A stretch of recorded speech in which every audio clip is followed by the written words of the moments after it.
Lecciones sobre la carta a los Gálatas.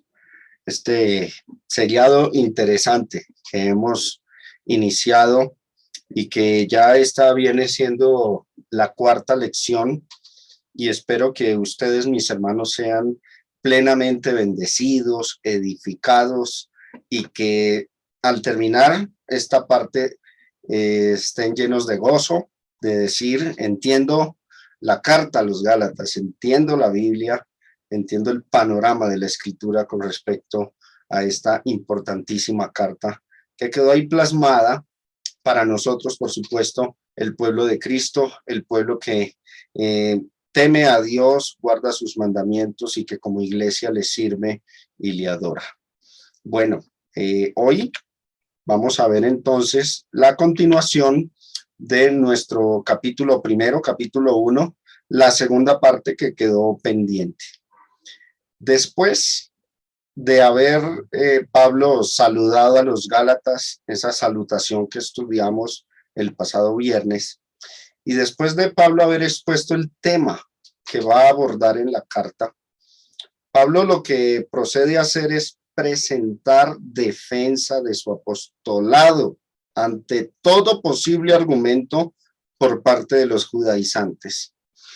Interesante notar algo y resaltarlo también, hermanos, para que nosotros lo tengamos en mente.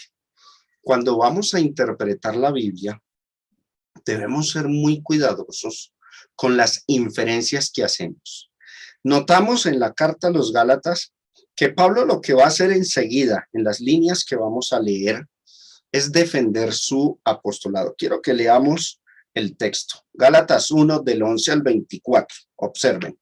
Mas os hago saber, hermanos, que el evangelio anunciado por mí no es según hombre, pues yo ni lo recibí ni lo aprendí de hombre alguno, sino por revelación de Jesucristo. Porque ya habéis oído acerca de mi conducta en otro tiempo en el judaísmo, que perseguía sobremanera a la iglesia de Dios y la asolaba. Y en el judaísmo aventajaba a muchos de mis contemporáneos en mi nación, siendo mucho más celoso de las tradiciones de mis padres. Pero cuando agradó a Dios, que me apartó desde el vientre de mi madre y me llamó por su gracia, revelara a su Hijo en mí, para que yo le predicase entre los gentiles, no consulté enseguida con carne y sangre, ni subí a Jerusalén a los que eran apóstoles antes que yo, sino que fui a Arabia y volví de nuevo a Damasco. Después, pasados 3 años, subí a Jerusalén para ver a Pedro y permanecí con él 15 días, pero no vi a ningún otro de los apóstoles, sino a Jacobo, el hermano del Señor. Esto que os escribo he aquí delante de Dios, que no miento. Después fui a las regiones de Siria y de Cilicia, y no era conocido de vista a las iglesias de Judea que eran en Cristo. Solamente oían decir: aquel que en otro tiempo nos perseguía, ahora predica la fe que en otro tiempo asolaba, y glorificaban a Dios en mí. Entonces, hermanos, el apóstol Pablo, después de saludar la iglesia, un fuerte saludo de exhortación, como lo vimos la lección anterior, va entonces Pablo a presentar defensa de su apostolado. Esta defensa que presenta es con el fin de refutar todo argumento posible generado por parte de los judaizantes, cristianos judaizantes, cristianos judíos que querían imponer la ley en la iglesia del Señor, particularmente en las iglesias de Galacia. Entonces, Pablo, al escribir esta carta, podemos, hermanos, en estos puntos, en esta parte, podemos suponer nada más, no concretar, no vamos a decir que es fijo eso, pero viendo todo el esquema de la carta, sí podemos decir que es lo más posible. De hecho, mis hermanos, es muy probable, muy posible, en un marco histórico desconocido por nosotros y que la carta no nos dice en tantas y cuantas palabras, que los judaizantes lanzaron acusaciones contra el apóstol Pablo, diciendo que no era apóstol, diciendo que no era inspirado, que era un farsante. Y entonces, ante ese panorama hostil que pintaron los judaizantes a la iglesia de Galacia, Pablo presenta su defensa en estas líneas desde el verso 11 hasta el verso 24. Alguno, si pide el texto, capítulo y versículo que demuestre es que los judaizantes dijeron que Pablo no era apóstol, no lo tenemos, no tenemos ese capítulo y versículo. Pero para no caer en los extremos del legalismo y de decir, entonces eso que, esa afirmación de que el apóstol Pablo era señalado por los judíos de que no era apóstol, es falsa, solo porque no están tantas y cuantas palabras en la Biblia, también es un extremo, porque esta defensa insinúa eso. Esta defensa muestra el afán de Pablo de rescatar las iglesias de Galacia y al defenderse de los judaizantes, pues por supuesto, muchas de las cosas que responde aquí a los cristianos de Galacia era también una respuesta a las acusaciones de esos judaizantes. Aquí es donde nosotros tenemos que ser muy cuidadosos. Hay hermanos en la iglesia, en las iglesias, que son muy celosos y que no admiten ningún tipo de conclusión, ningún tipo de inferencia, solo porque las cosas que se dicen no están textualmente en la Biblia. Pero recuerden, muchos de los pasajes de la Biblia conducen a inferencias. Y yo lo que hago en estas lecciones es irme por las inferencias más probables, más posibles. Pero tampoco pretendo decir que esa es la realidad absoluta de las cosas. Cada uno de ustedes deberá tomar entonces una decisión ante estas cuestiones. Por ejemplo, en este asunto de que los judaizantes acusaron a Pablo de no ser apóstol, es lo más viable, viendo el panorama de esta carta, es lo más viable que esa fue la acusación al ver nosotros la naturaleza de este escrito. Entonces Pablo escribe con el fin de presentar defensa tanto de la doctrina que enseñó como del apostolado del cual Cristo lo había investido ante todo posible argumento por parte de los judaizantes. Si decían estos judaizantes, es que Pablo no era apóstol, ni siquiera profeta, como para que ustedes los de Galacia le crean, las palabras de los versículos del 11 al 12 refutarían totalmente esas declaraciones de los judaizantes. Vamos allá. Gálatas capítulo 1 del 11 al 14, ahí a mano izquierda tenemos los textos y vamos a ver cómo es que Pablo presenta su defensa, cómo es que Pablo defiende su apostolado.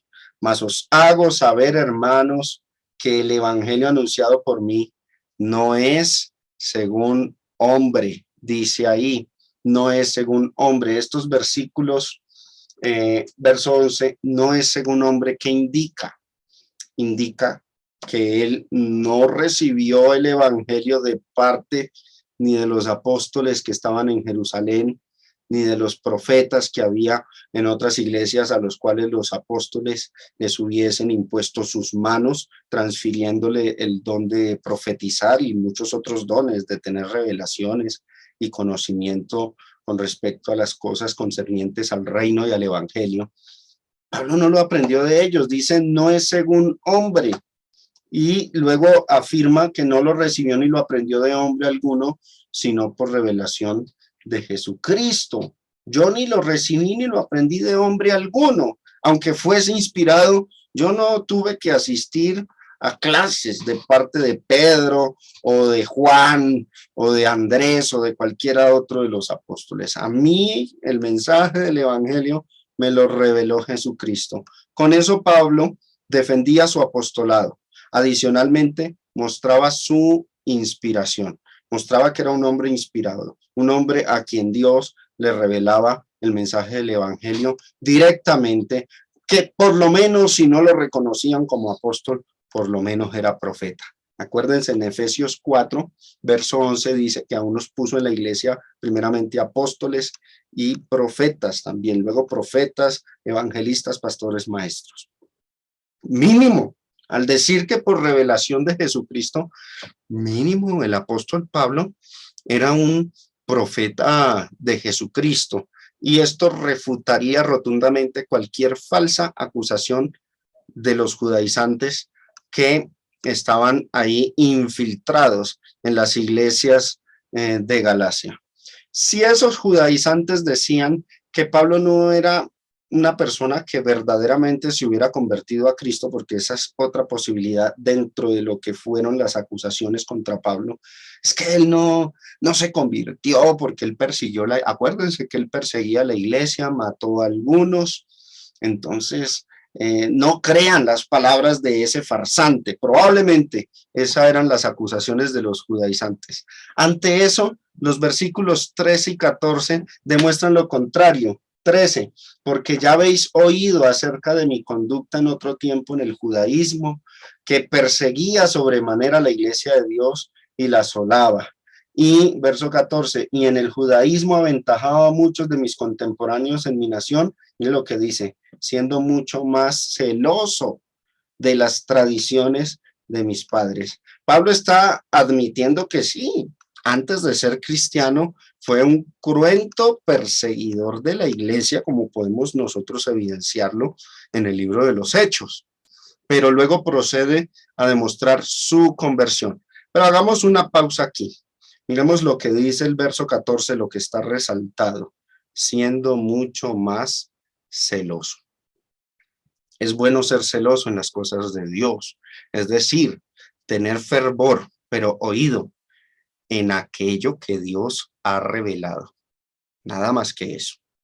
Porque cuando el celo religioso se lleva a cabo sin conocimiento, es bastante peligroso.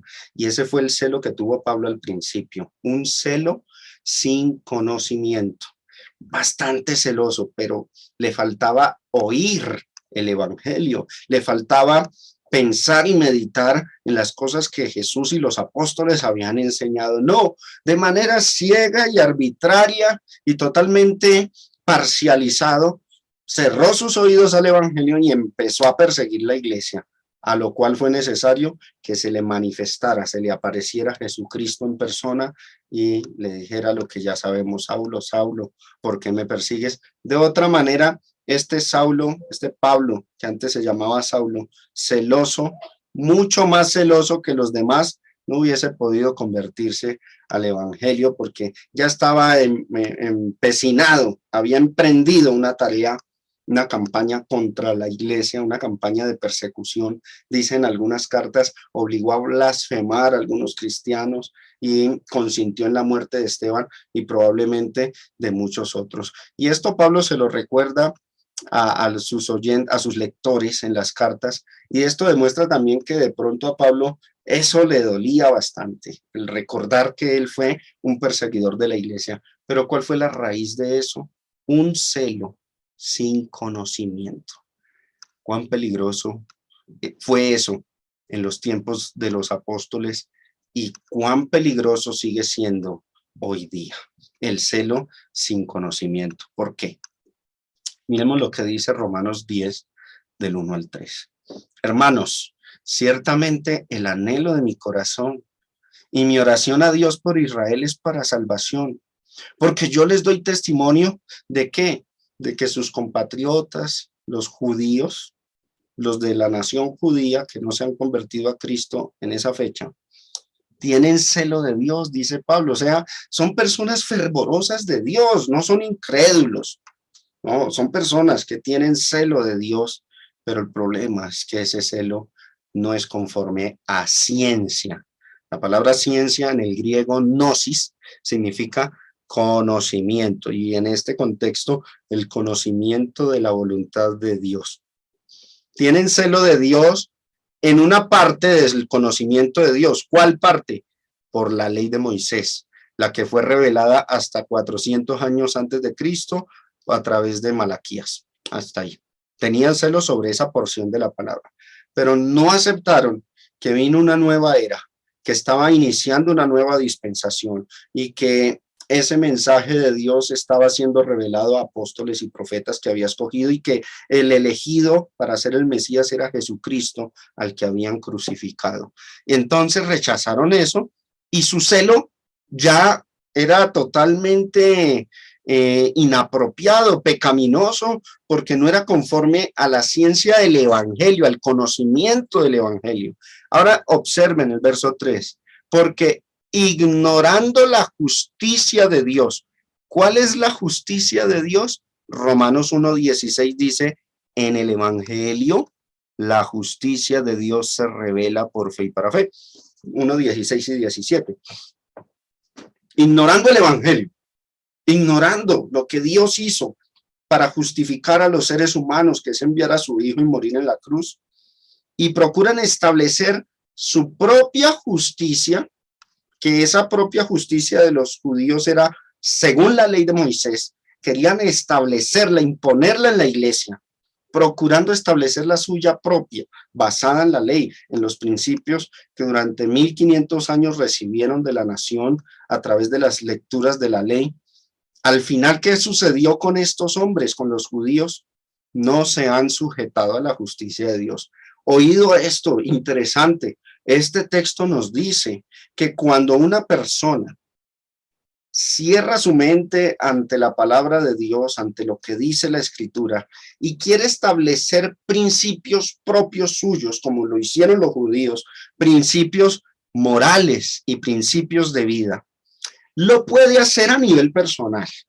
Pero cuando quieren, ahí dice la palabra establecer, es decir, lo que estaban haciendo los judíos en aquel entonces, queriéndola imponer en la iglesia como doctrina para toda la iglesia. Cuando nosotros principios que tenemos a nivel personal los queremos imponer en la iglesia, ahí hay un serio lío, porque en la iglesia solo legisla y solo manda Cristo, Él es la cabeza.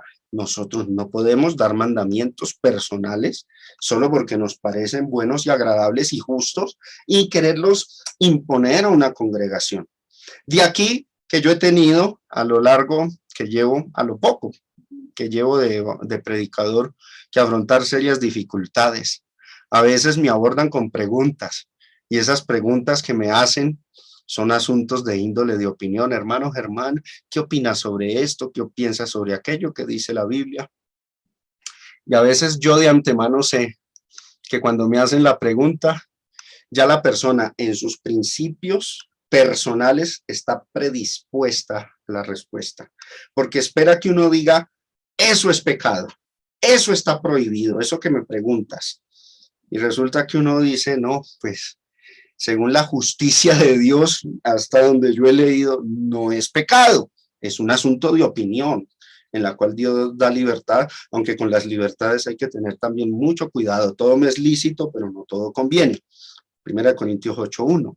Entonces, el problema es ese. Uno tiene que cuidarse, hermanos, de los principios que uno tenga, irlos a imponer a la iglesia. Ahora, si los principios que tengo armonizan con el evangelio, adelante. Pero si no, si el evangelio guarda silencio, yo también debo guardar silencio con eso. ¿Qué hicieron los judíos? No les importó. Los judíos querían establecer su propia justicia, que es según la ley, y al final no se sujetaron a la justicia de Dios. Es decir, eso equivalió a desobediencia. Eso equivalió incluso a profanar el lugar que le corresponde a Dios. Porque cuando uno actúa como legislador, dando mandamientos de hombres, mandamientos que me parecen justos y correctos, pero Dios no los mandó, eso es pecado. Eso es pecado porque estoy actuando como si yo fuera Dios quien da las leyes y las doy a la iglesia, pero Dios guardó silencio. Entonces eso es como usurpar, profanar el lugar que le corresponde. Eso es un pecado serio y lo cometieron los judíos. ¿Gracias a qué? A que tenían un celo sin conocimiento. Por eso es importante que el cristiano se llene de conocimiento. Oseas 14:6 dice el profeta, mi pueblo pereció porque le faltó conocimiento. Cuando uno adquiere conocimiento, primero se desliga de costumbres y pensamientos que no son conforme al evangelio, se va desatando de esas cargas que a veces las religiones nos ponen. Adicionalmente, termina uno obedeciendo explícita y claramente y únicamente el evangelio de Cristo, lo cual es suficiente para que seamos salvos sin necesidad de añadir más cosas. Pero el celo sin conocimiento, el celo religioso sin conocimiento produce todo esto que causó problemas en la iglesia primitiva. Ser celoso en ignorancia, hermanos, es peligroso. Y fue lo que hizo Pablo. Por ese celo llegó a perseguir y a matar cristianos. Imagínense hasta dónde llega el celo sin conocimiento. Por el celo religioso sin conocimiento, los judíos persiguieron la iglesia. Hechos capítulo 8. 7. Mataron a Esteban. Hechos capítulo 8. Persiguieron a la iglesia que estaba en Jerusalén y dispersaron a todos, aunque eso resultó en beneficio de la iglesia porque se establecieron iglesias en diferentes lugares, ¿no? Pero persiguieron la iglesia. Asimismo, hoy día nosotros, si no somos cuidadosos y estudiamos temas complejos, profundos, con detenimiento, con cuidado y con buen tiempo, porque a veces queremos que un hermano cambie su parecer o que una persona enseñe cierta doctrina de un día para otro. No, hay que darle tiempo, primero tiene que digerirlo, primero tiene que, si tiene ataduras de doctrinas anteriores erradas, tiene que su corazón, trabajar en su corazón, en su mente, para reconocer que lo que estaba exigiendo no era conforme a la ley de Cristo. Y eso es un proceso difícil para muchas personas. Entonces, hay que darle tiempo a las personas que crezcan y maduren en estos aspectos. Pero, ¿qué sucede? Las carnalidades, hablando de hoy día, no permiten. Alguien enseña algo diferente. Por ejemplo, una iglesia enseña que las mujeres deben usar velo porque malinterpretan 1 Corintios 11. Y aparece alguien que enseña diferente diciendo, eso no es un mandato, en vez de decir, vamos a estudiar, vamos a escudriñar. No, el celo sin ciencia, el celo en ignorancia, los conduce a rasgarse las vestiduras, escandalizan. ¡Qué hermano tan pecador! Diciendo que las mujeres no tienen que usar velo y lo señalan de hereje, de falso maestro, y luego censuran a todos los demás a que no lo escuchen, lo malinterpretan, lo malrepresentan ante muchos, y ese hermano queda marginado por un celo sin ciencia. El día que se siente cuidadosamente, juiciosamente a estudiar las escrituras y se dé cuenta que era realidad lo que decía ese hermano y no lo que él pensaba, qué líos delante de Dios por haber tenido un celo sin conocimiento. Y esto lo pongo de ejemplo porque así como esto del asunto del velo, que sé que para nosotros en la iglesia de San Antonio no es escandaloso, déjenme decirles que para otros sí es escandaloso. Ahora yo les pregunto a ustedes para que mediten en su corazón, ¿qué haremos cuando se enseñen temas que nos parecían eran correctos y los corrijamos? ¿Qué haremos cuando llegue ese momento de desatarnos del celo sin conocimiento y de ir a las escrituras? Lo que debe hacer todo siervo de Dios. Señor, habla tú y yo te sigo y yo te obedezco y yo lo creo porque lo dice tu palabra, pero ya con conocimiento. Observen. Segundo, por el celo religioso sin conocimiento, los judíos generaron mandamientos de hombres. Por ejemplo, yo los invito a que en sus casas lean detenidamente Mateo capítulo 15, por lo menos hasta el verso 15. Mateo capítulo 15. Preguntaron los fariseos a Jesús, ¿por qué tus discípulos? Me imagino la escena, ¿no? Me la imagino, todos escandalizados, cual Caifás rasgando vestiduras.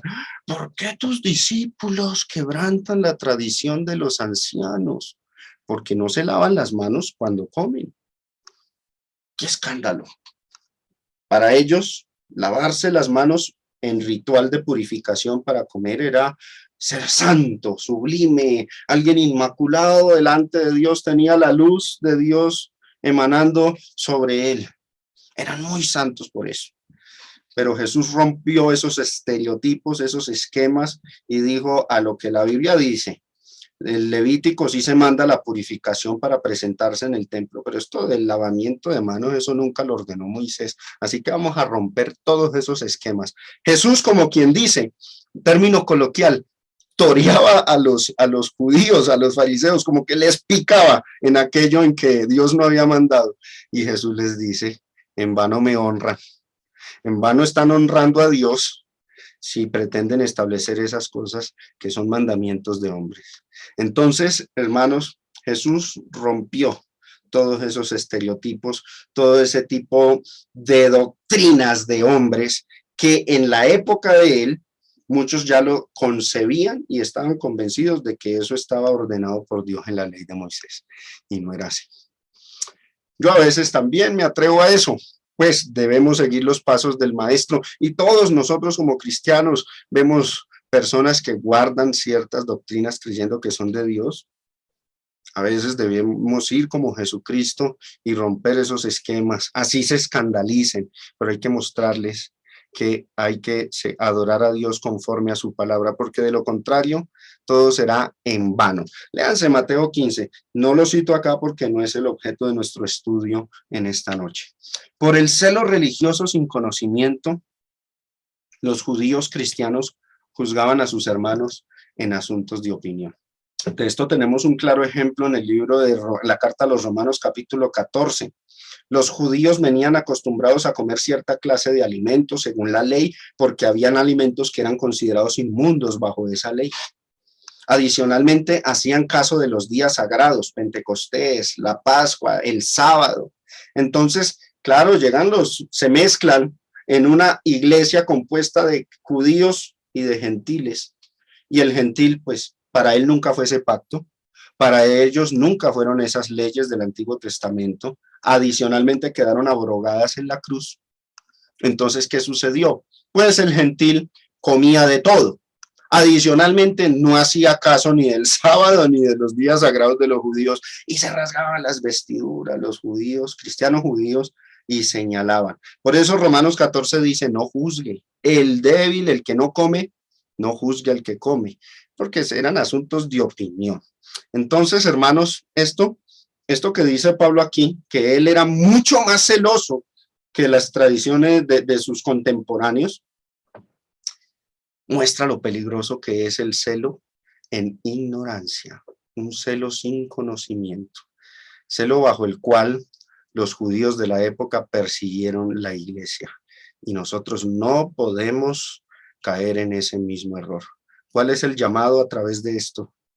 A que procuremos adquirir conocimiento, a que amemos el conocimiento de las Escrituras, amemos el escudriñar la palabra de Dios. Hoy el pueblo de Dios tiene una pereza a veces con este tipo de temas. A veces cuando uno presenta temáticas de la Biblia que incluyen estudiar hasta el origen de las palabras, su etimología, bajo sus idiomas, a algunos les da pereza esa clase de estudios. Pero cuán importantes son para que nosotros nos despojemos de pronto de tener un celo sin conocimiento, celo religioso sin conocimiento. Eso es peligroso, fue peligroso para la iglesia primitiva y lo sigue siendo para hoy. Bueno, volviendo a Gálatas, si los judaizantes que había allá, por dañar la imagen de Pablo, decían en una acusación falsa que lo que Pablo aprendió es que Pablo no lo aprendió por revelación, eso es mentira de Pablo.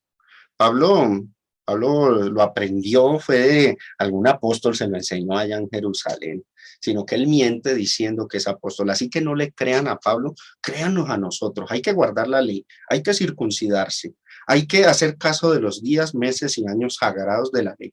Pablo les dice lo contrario, pero es que primero él no es apóstol y segundo, él aprendió mal el evangelio. Él estuvo allá en Jerusalén y no le prestó atención bien a los apóstoles de allí. Si esa era la acusación por parte de los judaizantes, los versículos del 16 al 20 refutarían totalmente ese pensamiento. 15, pero cuando agradó a Dios, que me apartó desde el vientre de mi madre y me llamó por su gracia, revelar a su Hijo en mí, para que yo le predicase entre los gentiles, no consulté enseguida con carne y sangre.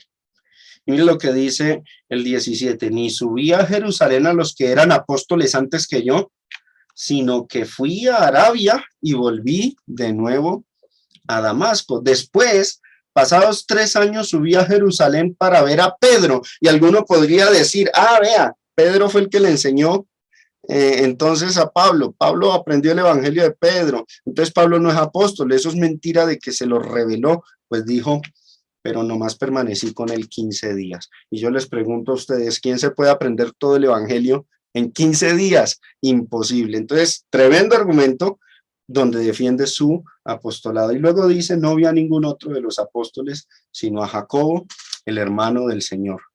Toda esta argumentación, mis hermanos, toda esta argumentación demostraría que Pablo no recibió el evangelio como los demás cristianos, por aprendizaje, sino por revelación. Y esto confirmaría como mínimo su inspiración y por obviedad la legitimidad de su apostolado. Ahora, miren lo que dice aquí. En esto que os escribo, he aquí delante de Dios que no miento. No son mentiras mías. Pablo se muestra como un hombre justo y correcto. Luego dice en el 21, después fui a las regiones de Siria y Cilicia, y no era conocido de vista a las iglesias de Judea que eran en Cristo. Otro argumento para defender que él recibió el evangelio por revelación. Él no fue conocido de vista a las iglesias de Judea, no lo conocían muy bien, que digamos. Y solamente oían decir, aquel que en otro tiempo nos perseguía, ahora predica la fe que en otro tiempo asolaba. Ahora predica la fe. Y esto confirmaría la conversión de Pablo. Por si decían que Pablo no estaba convertido, acuérdense que él persiguió la iglesia, no. Ahora Pablo estaba tan convertido que lo que antes aborrecía, ahora lo estaba predicando. Ahora prestemos atención a este punto que es importante. Predica la fe y glorifican a Dios en mí. Predica la fe. Quiero que noten algo interesante. Versículo 11 del capítulo 1 de los Gálatas dice, mas os hago saber, hermanos, que el evangelio anunciado por mí no es según hombre. En Gálatas 1:23, ¿qué predica Pablo? Predica la fe. Pero aquí, en el verso anterior, versos anteriores, verso 11, ¿qué predica Pablo? Anuncia el evangelio. Es más, sáltense a Gálatas 2, capítulo 2, verso 2. Pero subí según una revelación, y para no correr o haber corrido en vano, expuse en privado a los que tenían cierta reputación el evangelio que predico entre los gentiles. En Gálatas 1:23 dice, predica la fe. Pero en estos versos, dentro de la misma carta a los Gálatas, dice, predico el evangelio. ¿Qué sucede ahí? Resulta que en algunos pasajes, dependiendo de su contexto, por supuesto hay que leer el contexto, la fe, expresiones como la fe y expresiones como el evangelio son lo mismo. Y ambas expresiones se usan como sinónimos. No está predicando dos cosas, predica una sola, que en unos versos se le llama el evangelio, en otros versos se le llama la fe, pero es lo mismo. Esto explicaría razonablemente esos pasajes que solemos discutir con los adeptos de la salvación por la fe sola, esos que dicen que somos salvos por la fe y citan ciertos textos que a veces lo dejan a uno confuso, porque uno a veces, anteriormente me pasaba a mí, yo decía, uy, sí, pero ese texto dice que somos salvos por la fe. Pues si entendemos que la fe y el evangelio son lo mismo en algunos textos, no vamos a tener lío con esos pasajes. Como por ejemplo, Efesios 2, del 8 al 9, que dice, pues por gracia sois salvos por medio de la fe. Y esto no de vosotros, pues es don de Dios, no por obras para que nadie se gloríe.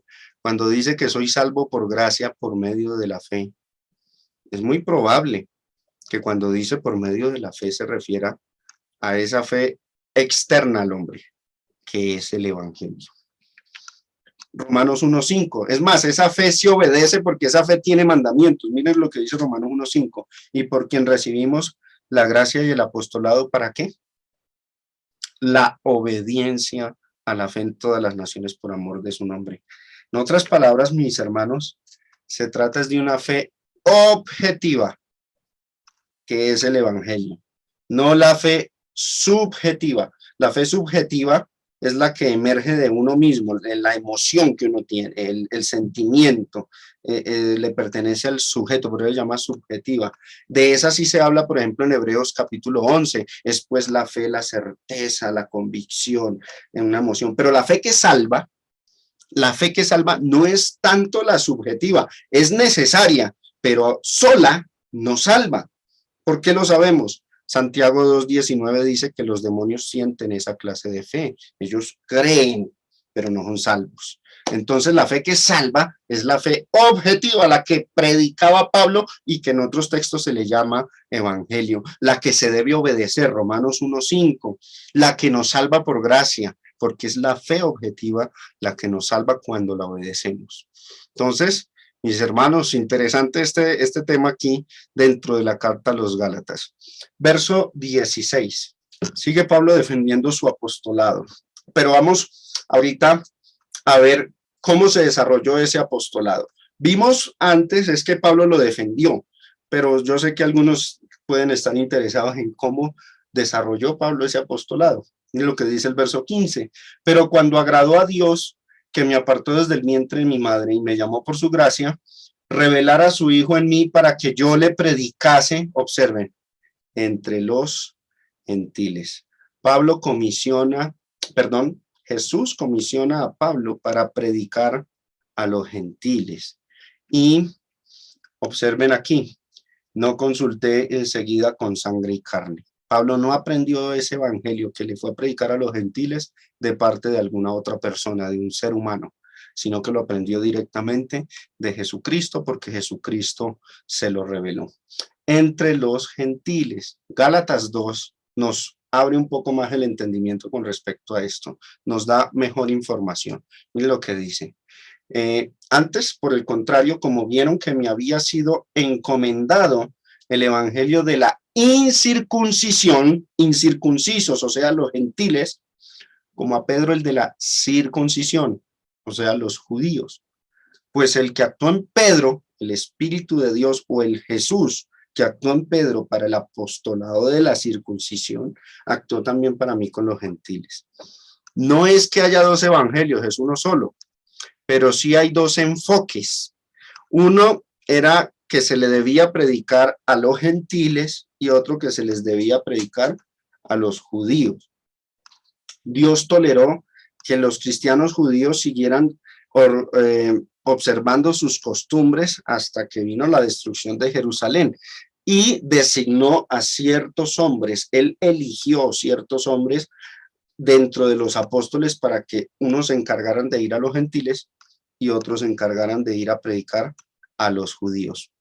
Respecto al apóstol Pedro, nosotros lo que vemos es que su misión fue predicarle a los de la circuncisión, a los judíos. Pedro se encargaría de predicarle entonces el evangelio a los judíos y Pablo se encargaría de predicarle a los gentiles, ¿no? Y esto es algo extraño, ya que Jesús les había dicho a los 12 que fueran por todas partes y predicaran el evangelio, pero más adelante lo que vemos es que el Señor designa qué zonas incluso y qué clase de personas se les debe predicar. Observen, por ejemplo, en Hechos 16:6, y atravesando Frigia y la provincia de Galicia, les fue prohibido por el Espíritu Santo hablar la palabra en Asia, cosas del Señor. Si alguno me pregunta a mi hermano Germán, ¿y por qué el Espíritu Santo prohibió predicar la palabra en Asia? Lo que les diga va a ser falso. La Biblia nos revela el por qué el Señor determina estas cosas. Simplemente nos muestra que Él también disponía y delegaba a sus apóstoles hasta a quienes debían predicarles. Y a Pedro le dijo, predícale a los judíos. Y a Pablo le dijo, ve y predícale a los gentiles. Entonces, hasta aquí llegaríamos. Más allá de esto, es especulación.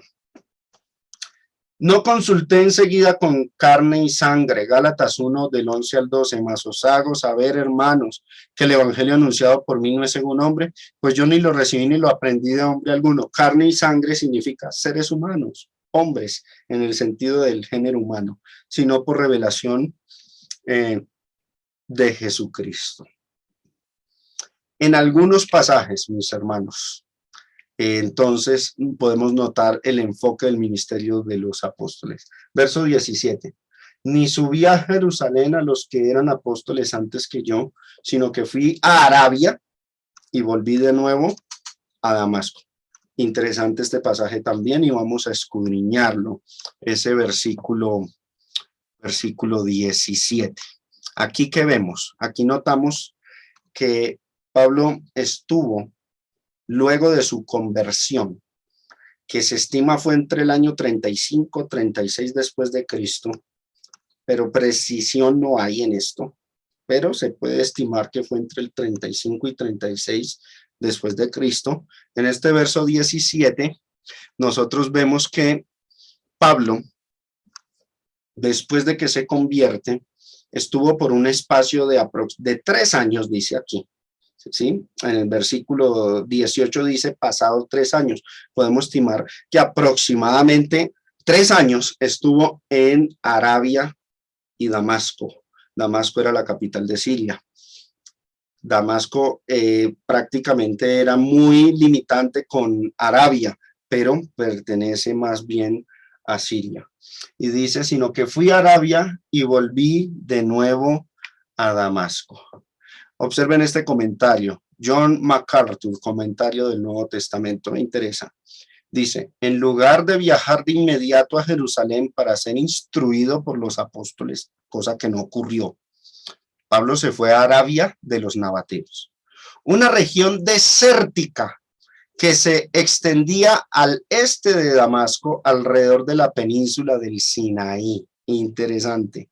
Después, este escritor, este comentarista, se atreve a decir esto de manera especulativa, ¿no? Después de ser preparado para el ministerio por el Señor, él regresó para ministrar cerca a Damasco. Digo especulativa porque la Biblia no nos lo dice directamente, pero oído lo que les dije al principio, esta especulación es la más probable.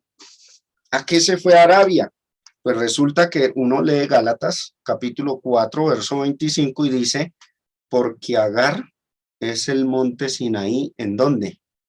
En Arabia, y corresponde a la Jerusalén actual, pues esta junto con sus hijos está en esclavitud. Biblia latinoamericana, mire cómo traduce este pasaje, dentro del mismo contexto de Gálatas. Agar era de Arabia, donde está el monte Sinaí. Todos podemos recordar que en ese monte fue donde Moisés subió y recibió la ley y se la dio al pueblo de Israel. Que si Pablo se fue a Arabia de pronto porque Dios le dispuso, ve hasta allá, porque esto era algo que ocurría también, Dios les decía a dónde tenían que ir, como hizo con Felipe, ve y acércate al carro y ahí estaba el etíope. Que si Pablo fue al monte Sinaí y allá recibió el evangelio y estuvo casi los 3 años, bueno, la Biblia nos dice que también estuvo en Damasco y que durante esos 3 años predicó el evangelio, Hechos 9 del 19 al 20, habiendo tomado alimento recobró fuerzas justo cuando se bautiza y que Ananías lo sana, y estuvo Saulo por algunos días con los discípulos que estaban ¿en dónde? En Damasco, y enseguida predicaba a Cristo en las sinagogas, diciendo que este era el Hijo de Dios. Lo que sabemos o lo que podemos decir es, probablemente sí, se fue a Arabia, probablemente fue al monte Sinaí, por supuesto, era un lugar muy reconocido para los judíos, y probablemente allá Jesús le reveló el evangelio que él dice, no me lo reveló carne y sangre, sino Jesucristo. Es probabilidades, certeza al 100%, no podemos decirlo, la Biblia no lo afirma, pero es una gran probabilidad. Algunos discrepan con esta conclusión diciendo que no, que él de una vez Jesucristo lo iba revelando y él iba predicando porque él predicaba y no tuvo que tener preparación. Bueno, respetable esa posición y no hemos de dividirnos o causar discordias por estos asuntos, no son asuntos de salvación, pero yo sí me voy por la más probable, la que creo es la más posible y más probable, y es que el Señor le reveló el evangelio en ese espacio de los 3 años, ¿no?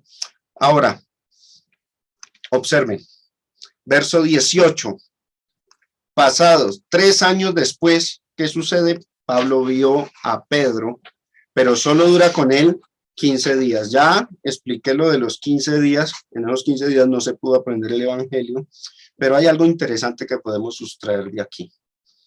Hechos 9 del 23 al 26 nos muestra cómo fue que Pablo llegó a Jerusalén para encontrarse con Pedro. Aquí tenemos el pasaje, Hechos 9 del 23 al 26. Pasados muchos días, allá en Damasco, ¿no? Los judíos resolvieron en consejo matarle, pero sus acechanzas llegaron a conocimiento de Saulo y ellos guardaban las puertas de día y de noche para matarle. Entonces los discípulos, tomándole de noche, le bajaron por el muro, descolgándole en una canasta.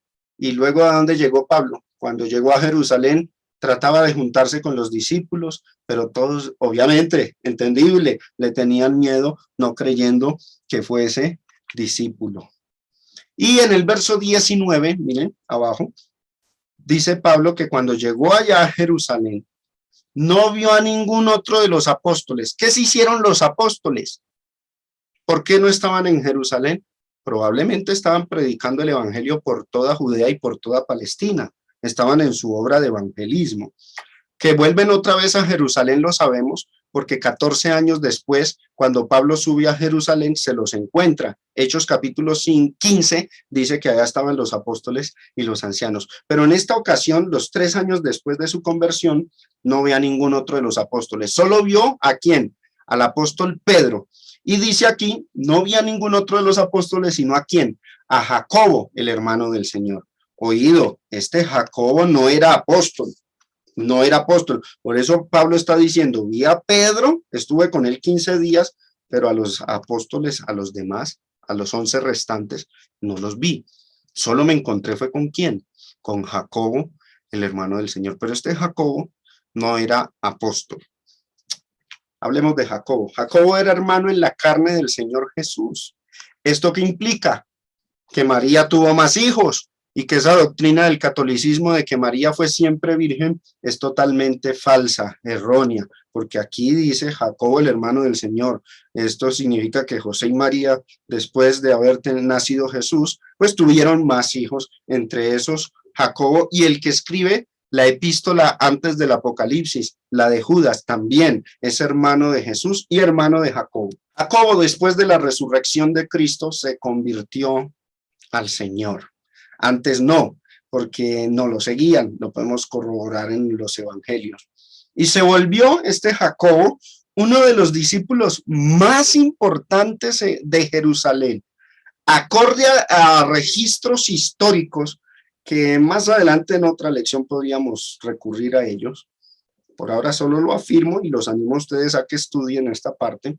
Acorde a la historia, fue uno de los ancianos de Jerusalén, o sea, la iglesia de Jerusalén tenía apóstoles, los 12, y además los ancianos.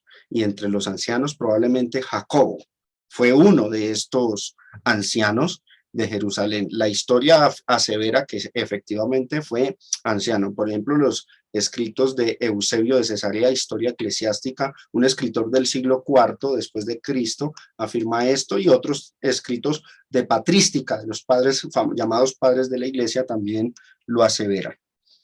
En Hechos 15, esa reunión contra esos judaizantes que querían infiltrarse en la iglesia enseñando la circuncisión como camino de salvación, Hechos 15, vemos que primero habló Pedro, y después de haber hablado el apóstol Pedro en contra de los judaizantes, el que habla con autoridad, que se levanta después de Pedro, fue ¿quién? Jacobo, el hermano de Jesús. Y el discurso de Jacobo indica que era un hombre inspirado. Así que si no fue apóstol, mínimo fue profeta, porque adicionalmente fue quien escribió una epístola. Entre los romanos latinos, vamos a ver por qué se le llama Santiago, porque la epístola se llama Santiago, y algunos dicen, pero ¿por qué llama Santiago y nunca llamó Santiago y no Jacobo? Entre los romanos latinos, en el siglo V, a este discípulo se le llamaba el Santo Jacobo, que en latín es así, Saint Jacob, Saint Jacobo. Suena a Santiago, Saint Jacob. Al transliterar este término a nuestro idioma, del latín al español, pues quedó Santiago. Se le ha conocido como Santiago, y así lo escriben algunas versiones de la Biblia, Santiago. Él fue quien escribió la epístola que lleva su nombre Santiago, pero realmente es Jacobo, el hermano del Señor, ese del que habla Gálatas 1, versículo 19. En esto que os escribo, he aquí delante de Dios que no miento, dice Pablo defendiendo su apostolado. Después fui a las regiones de Siria y de Cilicia. ¿Cuándo fue ahí? ¿Qué pasó ahí cuando fue a las regiones de Siria y de Cilicia? Allí Pablo se adhirió, puso su membresía, por decirlo en una forma más actual, ¿no? A la iglesia local de Antioquía de Siria. Ahí es donde pone entonces Pablo su membresía en esta iglesia, y el libro de los Hechos nos dice, Hechos 11:19, ahora bien, los que habían sido esparcidos por causa de la persecución que hubo con motivo de Esteban, ¿qué pasó? Pasaron hasta Fenicia, Chipre y Antioquía, no hablando a nadie la palabra, sino solo a los judíos. Aquí no es Pablo quien va hasta Antioquía, sino los discípulos que fueron esparcidos en Hechos capítulo 8 por esa persecución que hubo a raíz de la muerte de Esteban. Verso 22. Llegó la noticia de estas cosas a oídos de la iglesia que estaba en Jerusalén. ¿Qué noticias llegó? Que los de Antioquía creyeron el evangelio, que hay una iglesia en Antioquía y que qué bueno sería que de Jerusalén fuera alguien a predicarles. Entonces envían a Bernabé para que fuera hasta Antioquía. Pablo estaba en Damasco y dicen los versos 25 y 26, después fue Bernabé a Tarso, perdón, no en Damasco, Tarso, para buscar a Saulo, y hallándole, le trajo ¿a dónde? A Antioquía. Y se congregaron allá todo un año con la iglesia y enseñaron a mucha gente allá en Antioquía de Siria. Y allá fue donde a los discípulos se les llamó cristianos por primera vez, allá en Antioquía de Siria. Y finalmente, mire lo que dice, 22, y no era conocido de vista a las iglesias de Judea que eran en Cristo. A Pablo no lo conocían de vista en Judea. Solamente oían decir, aquel que en otro tiempo nos perseguía, el que nos persiguió, ese hombre tan malo, ahora predica la fe que en otro tiempo asolaba. ¡Qué gran bendición! Y finalmente, interesante, y quiero poner énfasis final en este verso 24. Estas personas glorificaron a Dios en la persona de Pablo, en su testimonio y cambio de vida. Glorificaban a Dios porque vieron el cambio de vida en Pablo. Pasó de ser un perseguidor y asesino, un celoso religioso, a ser alguien que predicaba la fe y la moral cristiana. Qué bueno es esto. ¿Por qué? Y esto que nos indica a nosotros. Hagamos una aplicación para nosotros.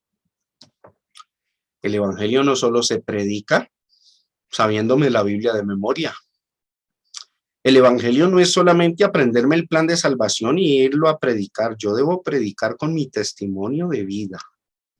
Porque con mi testimonio de vida yo puedo hacer que las personas glorifiquen a Dios. Pablo no solo predicaba de boca, sino que en él, en ese cambio que notaron de él, de ser un perseguidor a ser un fiel cristiano, las personas glorificaron a Dios. Así que cuán importante es, hermanos, que cuando hablemos a nuestros familiares, que son los que más nos pueden llegar a juzgar, les demos ejemplo de vida, como Pablo.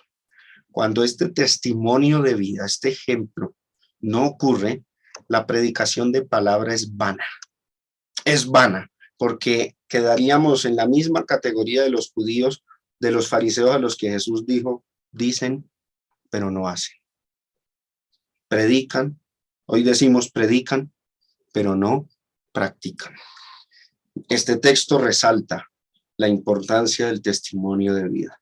Cuando nuestra vida, nuestro ejemplo no es acorde a lo que predicamos, en vez de hacer que las personas glorifiquen a Dios, lo que logramos más bien es que más rápido se aparten. Y eso lo dice Romanos 2:24, porque como está escrito, el nombre de Dios es blasfemado entre los gentiles por causa de vosotros. Así que, mis hermanos, el evangelio es hermoso, aprenderlo, llenarnos de conocimiento, pero mucho más importante que lo practiquemos, que lo vivamos. Como dice Pablo en Gálatas 2:20, ya no vivo yo, ahora vive Cristo en mí. Gracias por la atención que me prestaron. Que el Señor les bendiga, y hasta aquí culminamos el capítulo 1 de la Carta a los Gálatas. En nuestras próximas lecciones abordaremos el capítulo 2, que es mucho más complejo, mucho más difícil, pero espero en el Señor que me dé de nuevo sabiduría, palabras adecuadas para poder expresarles a ustedes la correcta interpretación de esta maravillosa carta que me fascina, me encanta en lo personal y espero que a ustedes también les motive bastante. Dios me los bendiga, mis hermanos, y muchas gracias por la atención que me prestaron.